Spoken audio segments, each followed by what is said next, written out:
নিশির ডাক নাকি ফ্যান্টাসি স্পোর্টস অ্যাপের ডাক, কোনটা বেশি ভয়ানক? একসময় আমরা গ্রামে গঞ্জে নিশির ডাকের কথা শুনতাম। শুধু গ্রামগঞ্জ কেন, আধা শহর, মফস্বল বা এই খাস কলকাতাতেও নিশির ডাক শোনা যেত। সেই অজানা ডাকে মানুষ মোহগ্রস্ত হয়ে রাত দুপুরে দরজা খুলে কোথায় চলে যেত। আর এখন আপনি যখন আইপিএল এর ক্রিকেট দেখছেন, তখন সেখানে কিছুক্ষণ পর পর গুচ্ছ গুচ্ছ স্পোর্টস অ্যাপ ডাক দিচ্ছে বিনা পরিশ্রমে টাকা উপার্জনের। ওই অ্যাপের ডাকে আপনার ঘরের কোনো তরুণ যুবক সাড়া দিচ্ছেন কিনা আপনি ঠিক তখনই জানতে পারবেন না। অনেক সময় অবশ্য জেনেও কিছু করার থাকে না। দিন রাত নানা খবরের ভিড়ে থাকি, কিন্তু কিছু খবর মন থেকে সহজে হারিয়ে যায় না, বরং মনের কোথাও একটা বড়সড় ছাপ রেখে যায়। এরকমই একটা খবর বেশ কিছুদিন আগে সংবাদপত্রের পাতায় দেখেছিলাম। পুরুলিয়া জেলার আদ্রার খবর। খবরে লেখা হয়েছিল আদ্রার বছর 35-এর এক রেল কর্মীর কথা, যিনি গলায় ফাঁস লাগিয়ে নিজেকে শেষ করেছিলেন। মারা যাওয়ার আগে তিনি শেষ করেছেন নিজের 5.5 বছরের কন্যাকে। খাবার সঙ্গে বিষাক্ত কিছু খাইয়ে শেষ করতে চেয়েছিলেন স্ত্রীকেও। বরাত জোরে তিনি বেঁচে গিয়েছেন, কিন্তু এত বড় কাণ্ড তিনি করলেন কেন?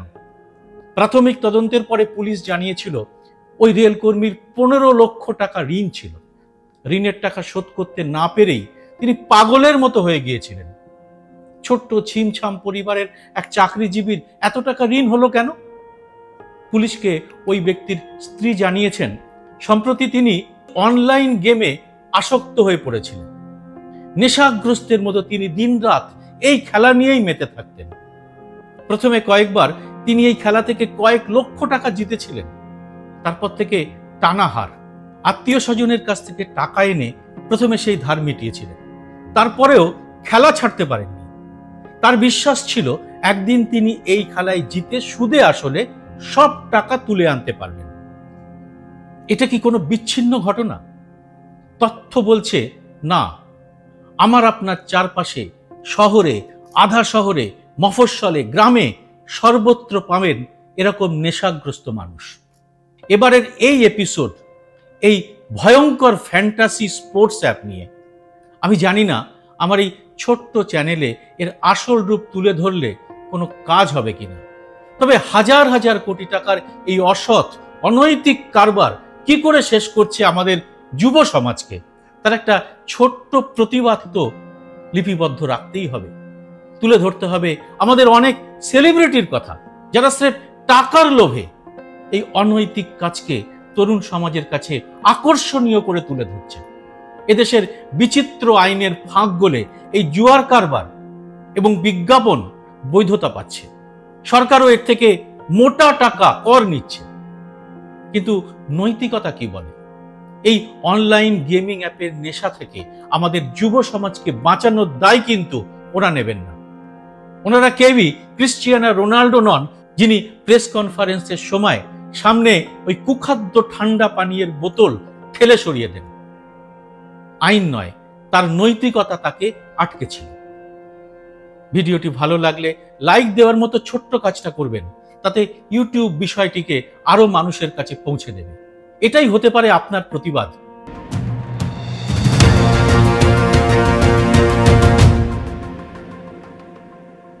নমস্কার, সবাইকে স্বাগত।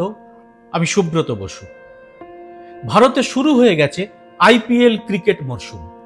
উদ্বোধনী ম্যাচ যখন শেষ হচ্ছে, জিও স্পোর্টসে দেখলাম দর্শক সংখ্যা 41 কোটির বেশি। কুম্ভ মেলার সঙ্গে তুলনা করছি না, তবে বেশ চমকে দেওয়ার মতো সংখ্যা। অনেকেই আবার একসঙ্গে বড় টিভির স্ক্রিনে খেলাটা দেখেছেন, তাতে প্রকৃত দর্শক সংখ্যা আরো বেশি হবে। আর এই বিপুল সংখ্যক দর্শকের সামনে কিছুক্ষণ পরপরই দেখানো হচ্ছে বিজ্ঞাপন। এটা কোনো আশ্চর্যের বিষয় নয়, সেটাই হওয়ার কথা। কিন্তু আশ্চর্যের বিষয় ওই বিজ্ঞাপনের বেশিরভাগই এই ফ্যান্টাসি ক্রিকেট অ্যাপ নিয়ে। একসময় দূরদর্শনের পর্দায় আমরা Bharat Pakistan, Bharat Australia, Bharat West Indies এইসব ক্রিকেট ম্যাচ দেখতাম। সেখানেও প্রতি ওভার শেষে বিজ্ঞাপন থাকত। স্পন্সর হয়তো কোনো বিখ্যাত টায়ার কোম্পানি, তার সঙ্গে জুড়ে যেত আরো অসংখ্য নানা রকমের বিজ্ঞাপন। বিজ্ঞাপন থেকেই তো টাকা আসবে, আর সেই টাকা থেকেই তো ক্রিকেট মহাযজ্ঞ চলবে, তাতে আমাদের কোনো অসুবিধে ছিল না। কিন্তু সময়ের সঙ্গে সঙ্গে পাল্টে গেল ক্রিকেটের নানা নিয়ম, নানা ফরম্যাট। এসে গেল আইপিএল এর মতো ক্রিকেট ফরম্যাট। এরপর মনে করে দেখুন, খুব হালকাভাবে একটা প্রতিযোগিতা শুরু হয়েছিল। আপনাকে আপনার পছন্দসই ক্রিকেটারের লিস্ট বানাতে বলা হলো, আর তা পাঠাতে হতো নির্দিষ্ট ঠিকানায়। যদি আপনার তালিকার সঙ্গে মূল তালিকা মিলে গেল, তাহলে আপনি খুব সামান্য কিছু পুরস্কারও পেতেন। কিন্তু ওই মজা এবং নিরামিষ বিষয়টিকে ক্রিকেট ভালোবাসার সঙ্গে জুড়ে একটা জুয়ার লড়াইতে পরিণত করা যে যায়, তা নিয়ে নিশ্চয়ই আড়ালে কোথাও গবেষণা চলছিল। আর তারই ফল এই গেমিং অ্যাপ। কিরকম একটু মিলিয়ে নিন। আমরা যে ক্রিকেট খেলা দেখতাম, সেই ক্রিকেট দলটির নির্বাচন করত দেশের cricket control board. Fantasy cricket app এসে আপনাকে বোঝালো আপনি নিজেই একটি ক্রিকেট বোর্ড। আপনি বেছে নিন আপনার পছন্দের ক্রিকেটারদের, আপনি তৈরি করুন টিম। আপনার টিম জিতলে আপনি হবেন কোটিপতি। কি নাম তোর? सुजन पाल। सुजन पाल, उनका नाम है सुजन पाल। नदिया से आए हैं। नदिया से। नदिया चले। क्या जीता आपने? मैं 50 लाख रुपए जीत गया। 50 लाख। क्या करोगे उससे? छोटा सा एक घर बन रहा है। छोटा सा घर बन रहा है। तो क्या अच्छा लगता है का? माइबिल मतलब बहुत बहुत अच्छा एप्लीकेशन है एक। और दादा के लिए तो और ज्यादा अच्छा दादा है, के लिए है तो ना? अच्छा ही है। आसानी से एप्लीकेशन में घुस जाते हैं हाँ हाँ हाँ, इजी कॉन्टेस्ट ज्वाइनिंग है और और एग्जिट। टीम फीचर्स अच्छा है। इजी एंड इंस्टेंट अच्छा, विड्रॉल। तो आपका कैप्टन कौन है? अभी वर्ल्ड कप है, फ्रेंचाइज है, आपका फेवरेट टीम कौन है? मैं तो फेवरेट टीम कोलकाता ही मानता हूँ। तो बहुत बहुत शुभकामनाएं आइए आपके लिए, और आगे खेलते रहिए पर, और जीतते रहिए। सिर्फ 50 लाख नहीं, अभी तो 1 करोड़ से भी ज्यादा आप जीत पाएंगे। हाँ, এখন আবার 3-4 কোটির স্বপ্নও দেখানো হচ্ছে। अरे झगड़ क्यों रहे हो? दादा ये बोलता है पे फर्स्ट प्राइज 2 करोड़ है और मैं बोलता हूँ 1 करोड़ है। इस बार 1 करोड़ नहीं, 2 करोड़ नहीं, पे फर्स्ट प्राइज 3 करोड़ है। সহজ কথা হলো, আপনার ক্রিকেট ভালোবাসার সঙ্গে জড়িয়ে গেল আপনার সঞ্চয়ের টাকা, আপনার সংসারের অর্থনীতি। আর এই উপার্জনের জন্য আপনাকে কোনো বিশেষজ্ঞ হতে হবে না, পরিশ্রমী হতে হবে না। আপনাকে একটু ভাগ্যের সহায়তা নিতে হবে। মানে ভাগ্য ঠিক থাকলে আপনি জিতবেন, এই ধারণাটাই আপনার মনের মধ্যে গেঁথে যাবে ক্রমশ। কিন্তু সেটা কি সত্যি? কিছুদিন আগে ছত্তিশগড়ে গেমিং অ্যাপের ঘোটালার কথা মনে আছে? এক অতি সাধারণ ফলের রসের ব্যবসায়ী সৌরভ চন্দ্রকর এই গেমিং অ্যাপ তৈরি করে মানুষের কোটি কোটি টাকা হাতিয়ে নিয়েছিল। আর ওই সময় সামনে আসে এইসব গেমিং অ্যাপের সফটওয়্যার এমনভাবে তৈরি করা হয় যাতে প্রথমে সবাইকে অল্প অল্প করে জিতিয়ে তাদের নেশাগ্রস্ত করা হয়। ওই মানুষটি বিশ্বাস করতে থাকেন তিনি বিষয়টা বুঝে ফেলেছেন এবং তার জেতার দক্ষতা আছে। আর এই বিশ্বাসই তাদের নিয়ে যায় লাখ লাখ টাকা বিনিয়োগের দিকে। আর তারপর তাদের ছিবড়ে করে শেষ করে দেয় এই অ্যাপের কারবারিরা। যারা এই গেমে জিতেছেন বলে প্রচার করা হয়, তার কতটা সত্যি তা নিয়ে সন্দেহের যথেষ্ট অবকাশ আছে। আর যারা জেতেনও, তারাও কিছু দিনের মধ্যে টাকা খুইয়ে ফের আগের অবস্থাতেই ফিরে যান। সব মিলিয়ে এ থেকে লাভ করেন অ্যাপের কারবারিরাই এবং এর প্রচারে থাকা সেলিব্রিটিরা। ভারতে এরকম অনলাইন জুয়া নিয়ে কোনো স্পষ্ট আইন নেই। অনেকে নিয়ে মামলা করেছিলেন, কিন্তু কোটি কোটি টাকার মালিক এই কারবারিরা আদালতে প্রমাণ করলেন এটা জুয়া নয়, এর সঙ্গে ভাগ্যের কোনো সম্পর্ক নেই, বরং এটা একটা স্কিল বা দক্ষতার বিষয়। যিনি এই দক্ষতা অর্জন করতে পারবেন তিনি রোজগার করবেন কোটি কোটি টাকা। ভাবুন কি বিচিত্র কথা। তাহলে তো এই দক্ষতা অর্জনের জন্য কলেজ বিশ্ববিদ্যালয় কোর্স খুললেই হয়, সরকার কেন তা খুলছে না? তবে এ তো না হয়ে গেল আইনের কথা। নৈতিকতা কি বলে? আজ থেকে কয়েক বছর আগে আমির খান টেলিভিশনের পর্দায় একটি অভিনব শো এনেছিলেন। তার নাম ছিল সত্যমেব জয়তে। আমাদের দেশের বিভিন্ন ক্ষেত্রে নানা রকমের যে অনিয়ম এবং দুর্নীতি হয়ে থাকে তা নিয়ে এক একটি পর্বে আমির খান আলোচনা করতেন। যেমন ধরুন ওষুধ শিল্প, বিভিন্ন সাধারণ অসুখের ওষুধ বা জীবনদায়ী ওষুধের যে এত প্রচন্ড দাম তা নিয়ে তারা একটি এপিসোড শোরগোল ফেলেছিল।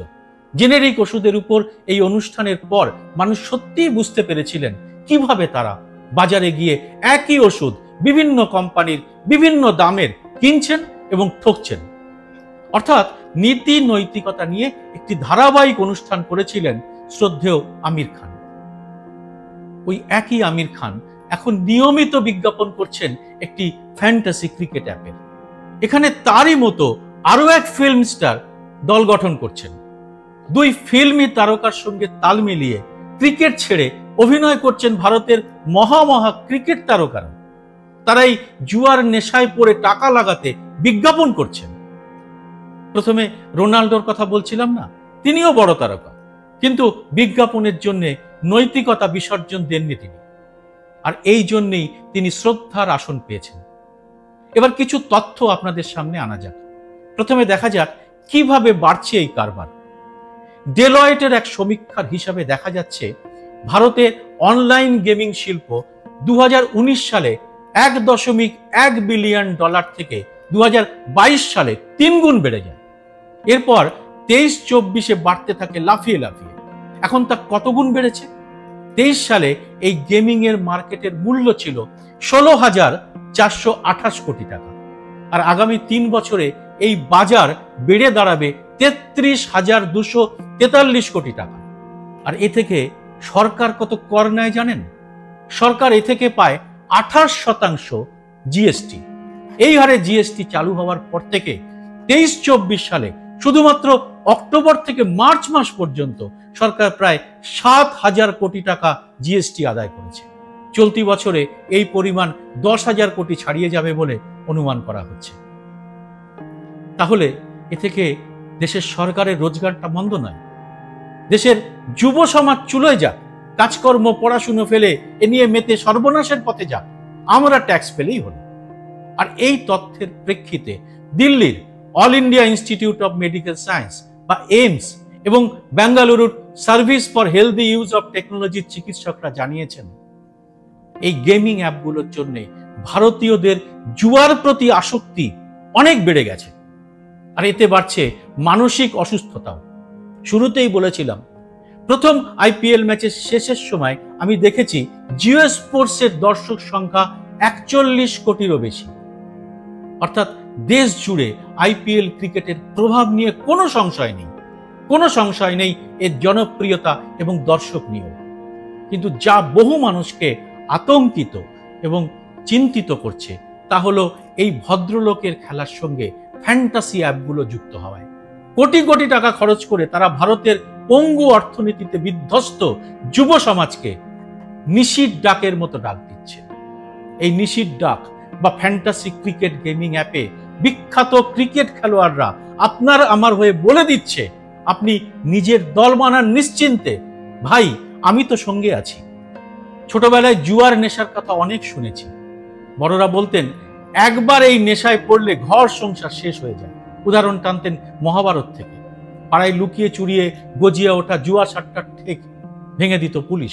কখনো পুলিশের বিরুদ্ধে টাকা নিয়ে এইসব ঠেক চালানোর অভিযোগ করে পাড়ার প্রতিবাদীরাও ভাঙতেন সর্বনাশের এইসব আড্ডাগুলো। এখন আর এইসব ঠেক দরকার নেই।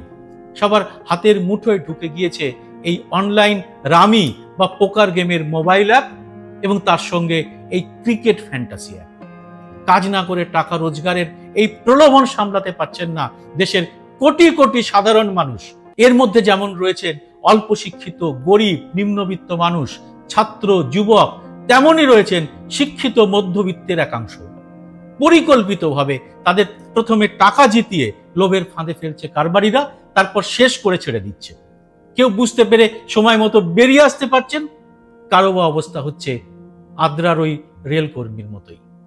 লক্ষ লক্ষ টাকা নষ্ট করে বহু মানুষের মানসিক ভারসাম্য নষ্ট হচ্ছে, ভিড় বাড়ছে মানসিক হাসপাতালে। আপনার আশেপাশেও রয়েছে এরকম বেশ কিছু ঘটনা। এই ধরনের সর্বনাশা খেলা থেকে নিজেকে সরিয়ে রাখার কথা যে কোনো সুস্থ বুদ্ধির মানুষই ভাববেন। ছোটদের এ থেকে সরিয়ে রাখার চেষ্টা করবেন বড়রা। বন্ধু এবং প্রিয় মানুষরা সঠিক পথ দেখিয়ে বাঁচাবেন বিপথে চলে যাওয়া সাবালকদেরও। স্বাভাবিকভাবেই এটাই তো হওয়া উচিত। কিন্তু কি করছেন আমাদের তারকারা? সম্প্রতি জানলাম অনেক ইউটিউব চ্যানেলকে এই অ্যাপগুলো প্রমোট করার জন্য ঢালাও টাকা দেওয়া হচ্ছে। অনেকে তা নিচ্ছেনও, অনেকে আবার না নেওয়ার মতো সাহসও দেখিয়েছেন। কিন্তু যারা এটা প্রচার করছেন, আদ্রার পরিবারটি শেষ হয়ে যাওয়ার নৈতিক দায় কি তাদের উপর বর্তায় না? স্বামী ও শিশুহারা ওই মহিলার সামনে মুখ তুলে দাঁড়াতে পারবেন এই তারকারা? তারা যদি মানুষকে ওই খেলায় উৎসাহিত না করে ঠিক উল্টোটা করতেন, তাহলে তো সমাজ তাদের সেলাম জানাতো, বাঁচতেন বহু মানুষ, বহু পরিবার, স্বস্তি পেতেন অভিভাবকরাও। মানুষকে এই বিপদ থেকে বাঁচাতে সরকারের কি কোনো ভূমিকা নেই? যারা এই কারবার করার অবাধ সুযোগ দিচ্ছে, তাদের দায়িত্ববোধ নিয়েও প্রশ্ন তো তুলতেই হবে। কেন এ নিয়ে মানুষকে সচেতন করছে না আমাদের রাজনৈতিক দলগুলো? আপনারাই বলুন, আর কত পরিবার ধ্বংস হয়ে যাওয়ার পরে আমাদের চোখ খুলবে? এই বিষয়টি নিয়ে আপনারা কি ভাবছেন জানান কমেন্ট বক্সে, আর মানুষের কাছে পৌঁছে দিন এ থেকে বেরিয়ে আসার বার্তা। জয় হিন্দ, সত্যমেব জয়তে।